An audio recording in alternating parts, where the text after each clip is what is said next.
Hello everyone, so this is the Japanese progress update video number 5. Already 5 videos, 5 months, this is incredible. But here we are. Sorry for not posting any videos last week, but I think I just needed a bit of a break and I was just also very busy, but anyway, it's fine, I'm here now.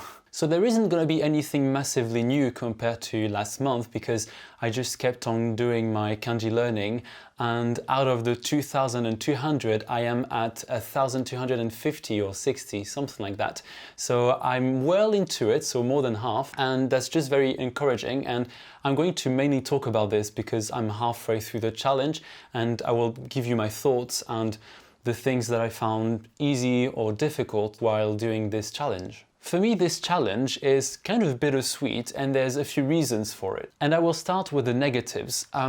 It's, as you can imagine, quite a difficult challenge because all you're doing is drilling kanji for hours on end, and I think so far I spent about, 100 hours on it, maybe a little bit less, 80 maybe. So it's very much time consuming to the point that I haven't had time to do anything but kanji. So I haven't carried on using Japanese for busy people at all. So I do feel like when I'm gonna get back to it, I will feel a bit rusty because even though I am doing language learning, I'm not practicing sentences, I'm just learning the English and the kanji. So that's sort of the downside of this challenge, is that if you do only that, then you tend to not have time to practice the rest. So I guess an alternative could have been to do fewer kanji every day, but I think then the challenge just lasts for 6 months, and I don't know why, but I feel like I want to complete it as quickly as possible, not because I want to rush it so much, but because I'm kind of looking forward to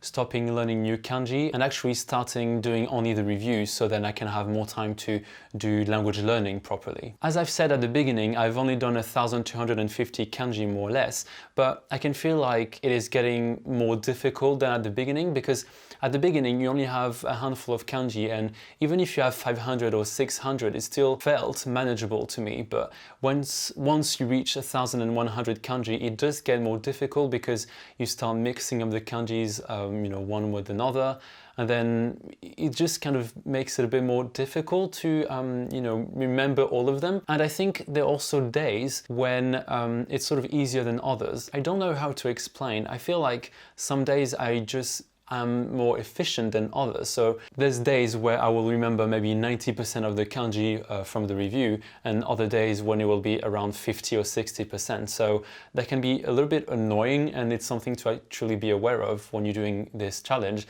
is that some days will be worse than others. And I don't know, I think it's just how the brain works. Sometimes it will be efficient, other times not. And maybe the time of the day can affect as well your retention of the kanji. The other negatives about this challenge is that you have to do it every day. It doesn't mean that you have to learn new kanji every day. Normally I do 20 to 30 kanji a day, but if I'm too busy or if I feel like the reviews are adding up a bit too quickly, sometimes I reach around 180 reviews. Today was 240, so it can add up very quickly. Then on these days, I just decide to do reviews only. But it's very important to do the reviews because a lot of what I've read on the internet, on Reddit in fact, was that if you skip any of the days and you come back, let's say 2 or 3 days later, then you have 400 reviews, and it can be quite difficult to get back into it if you have 400 reviews, because that's just quite off-putting. And yeah, so it's very important to do that every day, and also because you will tend to forget them, even if you do them every day. So if you skip 2 or 3 days, then it's kind of a bad thing. Worst case scenario, if you're very busy, is to reduce the reviews to maybe 100, but I think that should be really a last sort of resort, because the point is for you to do them regularly, and it's intense. It definitely is intense, but I think it's going to be worth it once I finish the challenge, and that's something I will talk to you about next month. Thankfully, there are good sides to that challenge. The first one to me is the fact that I am able to recognize more and more kanji when I read a bit of Japanese. So I'm not reading intensively, but if I see things in Japanese on Twitter, I can sometimes pick out a few kanji, and it's kind of rewarding because you can even guess the meaning of some words. It's not 100% accurate because, as I said in last month, you're not supposed to be able to read Japanese after you've learned all the kanji. It's just the first step to reading Japanese. This is something I will obviously talk about once I'm there, but initially you can still recognize quite a few kanji, and that's very motivating. And the second good thing is that if you manage to do it regularly, it sort of becomes ingrained in your routine, I feel. It's something that I do automatically. I think about it when I wake up. It's almost becoming an obsession, not in a bad way, but I know it's something I have to do, and that's my goal of the day, to go through my kanji. And I like that, but as I said, it is also quite time consuming, so I can spend maybe an hour or an hour and a half every day doing kanji reviews and learning new kanji. It depends on the days. Sometimes I've got only 100 reviews, so it's much faster. Sometimes I just have way more reviews and it takes up more time. Oh, there's one big difficulty I have with this kanji challenge, is the fact that sometimes the keywords in English are words that I have never heard before, and they're not common words. The ones I can remember are like rend, Decameron, vat, eventide, and etc, etc. And I read about it on Reddit, and even native speakers seem to find these words a bit strange, like they didn't know these words either, so I felt a bit reassured. But that does mean that when you're learning a kanji, you also need to learn the English word, so it makes it harder, because if you know the English word, you only have to learn the kanji, but then if you don't know either, then you have to learn both. And that is something to take into account. It's not too often that this happens. I would say maybe there's about 20-30 words in English that I didn't know, so that can make it a bit more challenging, and these kanji tend to be more difficult to remember in general. Last thing I wanted to say about this challenge is that I've decided that I would finish it by the end of July, because I just feel like it's dragging a bit too much, and it's going to be intense, because that means I will have to learn from 30 or 40 kanji a day to 50. So it will be intense, and I know this will completely mess up my reviews, because the more kanji you learn, the more reviews you will get, especially in the following days. But it is something that I want to finish very quickly, because I want to start doing other things, and I feel like this kanji challenge is taking up all of my time, or all of my brain, I feel.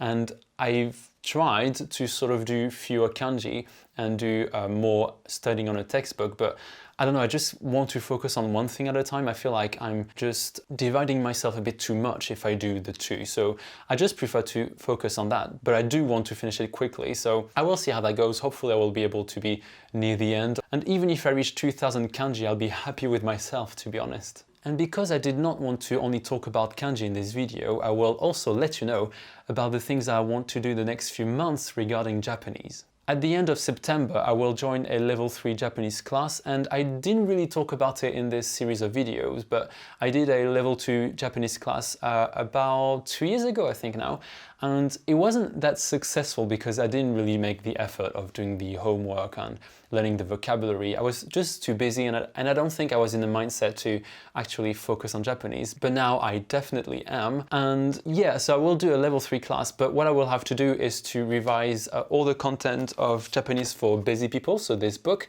which I will have to review when I finish, but I've done half of that, and the level 2 course was the second half of the book, so it's really not going to be that complicated. I think 3 months is definitely achievable, so we'll see how that goes. And as well, what I want to do is to start doing some reading of Japanese with this book, for example. Once I finish the kanji, I also have another graded reader, but I haven't read it yet because I'm waiting to finish the kanji, so hopefully it will be sort of useful to be able to read with kanji and the furigana, and then that way I will be able to learn the readings of the kanji, which is what you need to do after you've learned all the kanji. As I've said multiple times, after the challenge you're not able to read Japanese, you can just recognize the kanji, which is only like a small portion of reading in Japanese, I think, but it's still a great one to do, and I think I'll be very proud when I finish. But I'm also looking forward to actually putting everything into practice, and that means in that case to be able to read and start learning the readings of kanji. So yeah, I think that's all I wanted to share in this video. I will see you next week for a regular video and next month for the next update, and I'll see you later. Bye!